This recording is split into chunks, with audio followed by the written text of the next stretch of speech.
Hello friends, welcome to Gardening with Creekside. I am Jenny and today we are going to tackle the flower bed behind me because I've just had enough.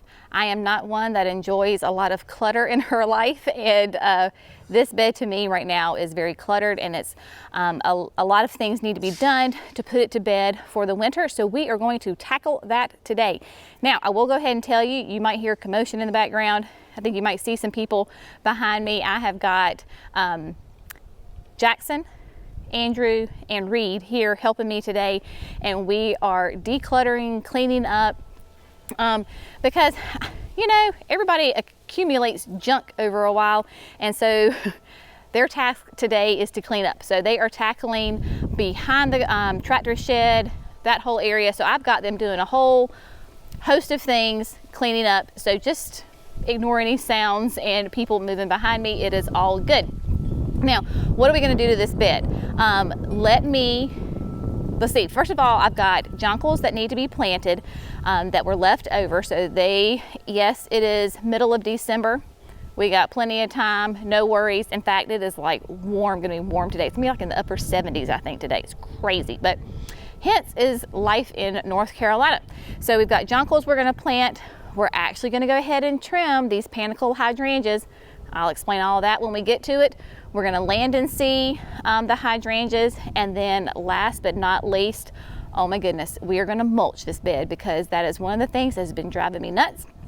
But before I do any of that, I need to go ahead and get the blower and blow out all of the leaves out of this whole area. So let me flip the camera around and I'm going to show you these leaves and explain why I am blowing leaves out when in other situations I have put leaf mulch down. It might be confusing, so I want to explain that to you. Okay, so you can see that we have a lot of hardwood trees in our area. This is an oak tree right here, and we have lots of oaks, and we have poplars, right? So they have big, huge, fat leaves that fall, and they go everywhere, right? If you have these kinds of trees in your yard, you know that you get leaves that blow and pile up, just like this little section right here against the garden box. So I have this clump of leaves that I need to get out. I also have leaves all around the base of my little lime hydrangeas because they get stuck inside the stem structure of these little limes, and I need to get them out. Why am I taking these out when here in my garden box right here, I actually put leaf mulch down? Well, the difference is all about the size. You will notice that these leaves, remember, were chopped up really fine with the lawnmower. Whereas you can see those leaves that are at the base of that lantana are nice and huge and big. The leaf mulch will decompose a lot faster than what is in these big, huge leaves. Sorry, probably went a little fast on that. Than these big leaves.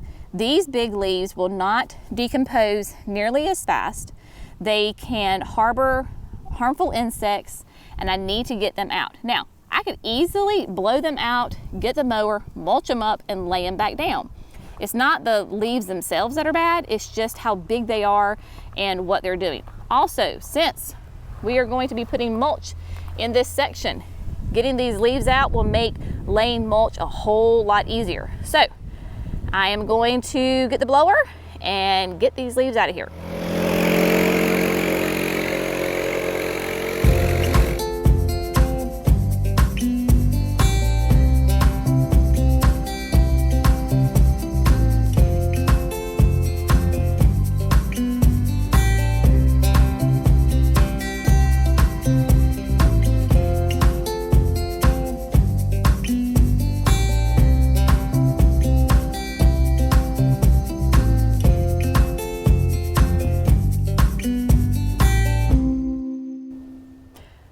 Okay, my friends, the leaves have been blown. Now, did I get every single leaf out of here? No, I did not. Did I get the vast majority of them?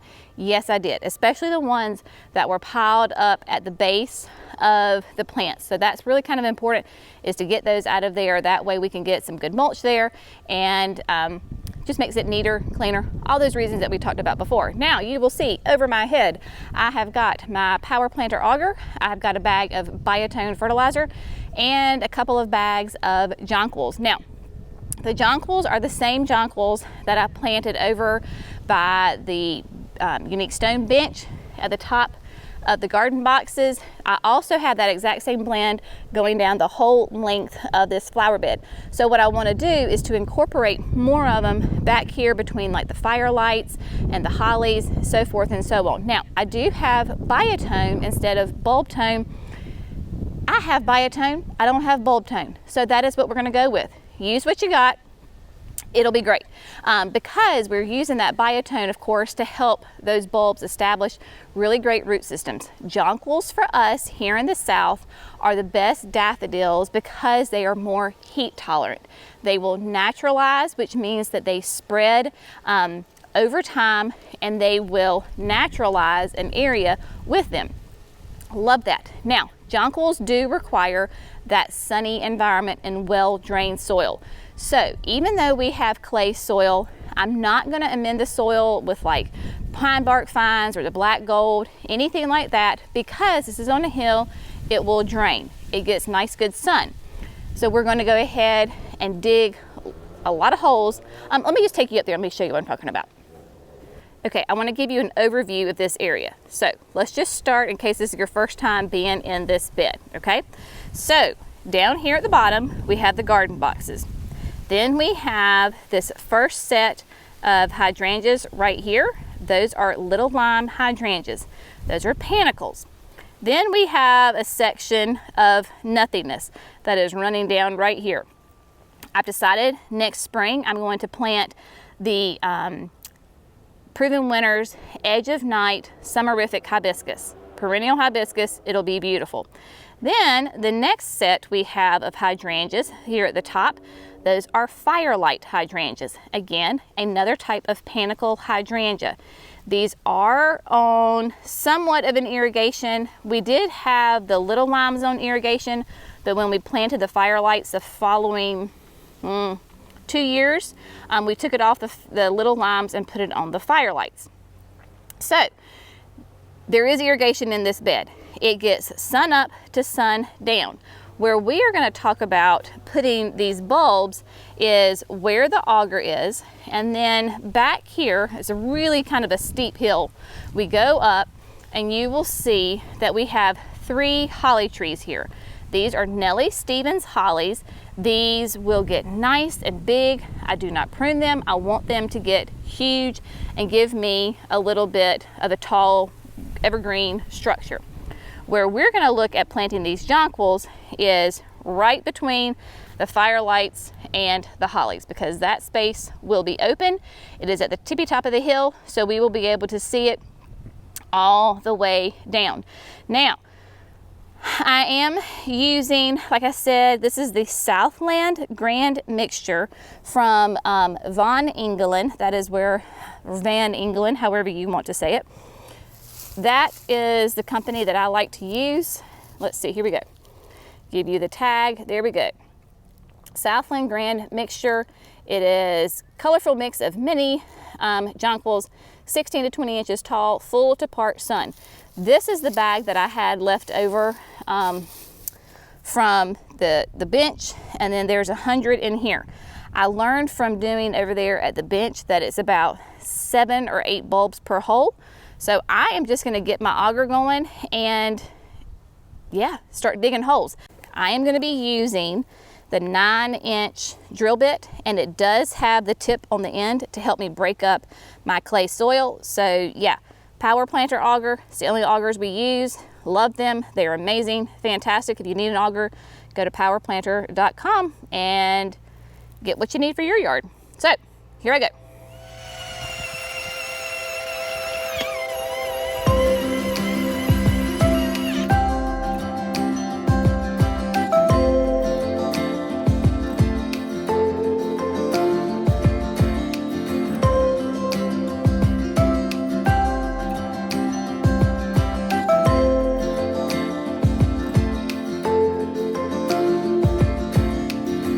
All right, my friends, so Jenny always says work smarter, not harder. So I am working smarter, and I've got Jerry, I have got Reed, and I've got Andrew back there. I enlisted their help, and we're gonna get this job done lickety-split.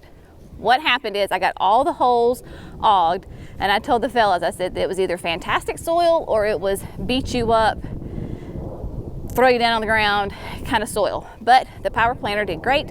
I got, I think, 14 holes ogged. Andrew went through and put biotone in each of the holes for me. Reed is doing like 7 or 8 jonquil bulbs per hole, and then Andrew is going back, setting them flat side down, pointy side up, bringing the soil back.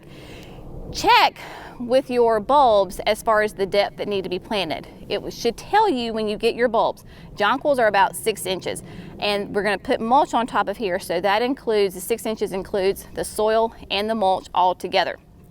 Now, Jerry is going to demonstrate for us how to properly prune a panicle hydrangea. He's like, I am, but I'm going to just cut it. Yes, you do just cut it. That's what he said. Now, if you're confused and you're like, Jenny, it's December, why in the world are you trimming your hydrangeas right now? You always tell us to do it in the late winter, early spring. Panicle hydrangeas can be cut anytime, really from, gosh, really almost at any point, because they bloom on new growth. Only prune your hydrangeas that bloom on new growth at this time. If you're very confused as to what hydrangeas you have, check out the video that I have linked in the description below. It's like Hydrangea 101, and we tell you when to prune your hydrangeas. Panicle hydrangeas you will know because they have that great cone-shaped bloom on them. They love the sun. They bloom on new growth. The vast majority of my panicles I'm not going to cut now, but this is a high visibility area for me, and honestly I want to see a clean slate. I don't want to have the heads showing anymore. Now, yeah, we're remulching, so it's... And we're remulching, it's the whole 9 yards. We just want a nice clean slate. Now, if I don't do it now, then I absolutely need to do it before they start putting on new foliage in, gosh, for us that could be, what, March, you know, because they bloom on new growth. When you are cutting your panicle hydrangeas, cut them back by no more than 1/3 of the plant size. By only doing it by 1/3, 1/4 to 1/3, you are ensuring that the stems that you are leaving will get nice and thick, sturdy and strong. So when you have full of flowers in the summer and you get a rainstorm and those blooms are really laden with water and are heavy, those strong, sturdy stems will hold them up and they will not flop. If you have panicle hydrangeas that are constantly flopping and laying down, odds are either you're not pruning them or you're pruning them too sharply. So only by 1/3. Now, you can go through with your clippers and do this manually. Again, we're working smarter, not harder. So Jerry has got the electric hedge trimmer. He's gonna go around and just cut them last time. Yeah, I'm gonna show you that. So point that to that again because they can see that. So that's where we cut them last year, and then see all that new growth that is above it. That's how much it grew last year. Firelights can get like 8 to 10 feet tall, so they are rapid growers. So we're going to, again, look at your whole plant size, say, okay, what's half, then go up a little bit, that's about 1/3, and just gentle, you're just gonna shape the plant. Yeah, so that's what I would do. Yep, so again, you can use your pruners or you can use your little handheld guys.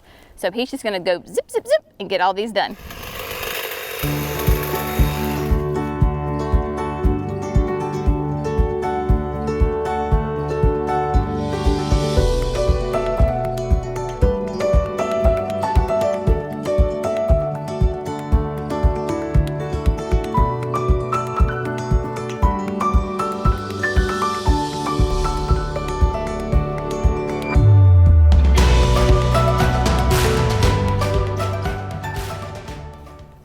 All right, my friends, so the lesson learned here is if you've got kids that are off for Christmas break from either high school or college, yeah, don't be afraid to ask them for some help.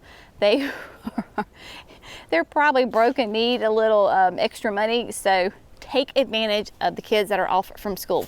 lesson learned from the day, because man, many hands make light work. So we got all a gazillion of those bulbs. I say a gazillion, it was 100 plus.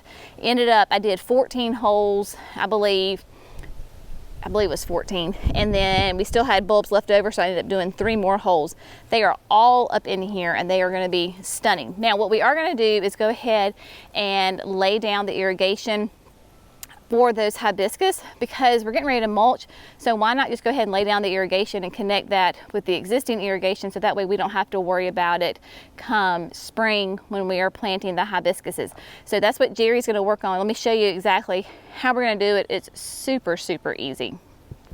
Jerry moves too fast for me. So what we did is he just cut into the solid black line right here with a T, and so the black hose is solid. The brown has the emitters every 12 inches, I believe. So what we're going to do is just, we're going to come through, we're going to make sure that the 3 roses of Sharon right here, the little sticks, can get some water, and then we're going to shoot straight down the line where the hibiscus are going to be, and then we're going to come down here and we're going to pick up figgy. So we have straight in front of me a great fig tree that came to me by way of my grandmother, from my grandmother to my mom. Anyway, long story, but she needs some irrigation so that she can produce more big, beautiful figs for us. So we're gonna connect to her, wrap around her, and then come back up here to where the holly is, and you see that brown line. Then we're going to connect back into that. So it'll be a whole closed system. We're just adding a little bit extra to it. Okay, my friends, so we have gotten everything done that I need to get done. Oh, shoot. No, we don't. Before we start laying down mulch, we've got to take some land and sea and go ahead and get these guys some compost around them. Now I know that we have had a question about what is the difference between food and fertilizer, so let's talk about that for a second. If you've been around us for a long time, you will hear me say when we top dress with the land and sea compost that it's good food for the plant and we don't want to fertilize right now. And somebody asked a great question the other week. They said, what's the difference between food and fertilizer? This is not a scientific terminology, so just my apologies out there. This is just a layman's gardener's explanation of why we are going ahead and putting the land and seed compost down and not adding fertilizer right now. So compost, to me, I was saying about this, is more like the daily vitamin that you take every day, right? Because when you take that daily vitamin every single day, over time it improves your overall health, right? If you're sick and you need a really shot of good stuff, maybe you go to the doctor and they give you a steroid shot, and then instantly you feel better. So compost is like your daily vitamin, and the fertilizer is more like your big shot in the arm, instant kapow, does great.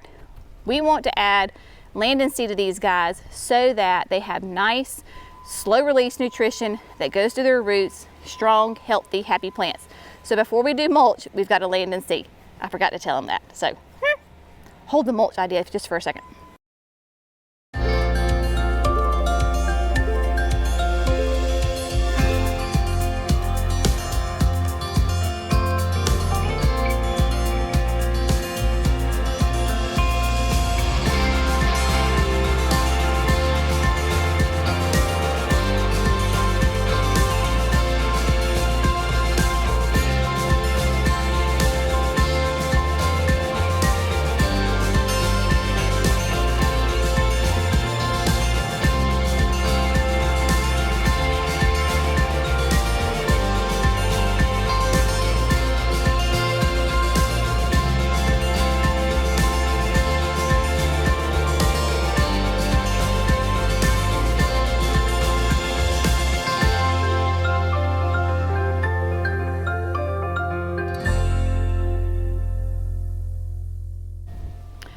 All right, my friends, and just like that, with the help of 3 very industrious, strong fellows, the project is done.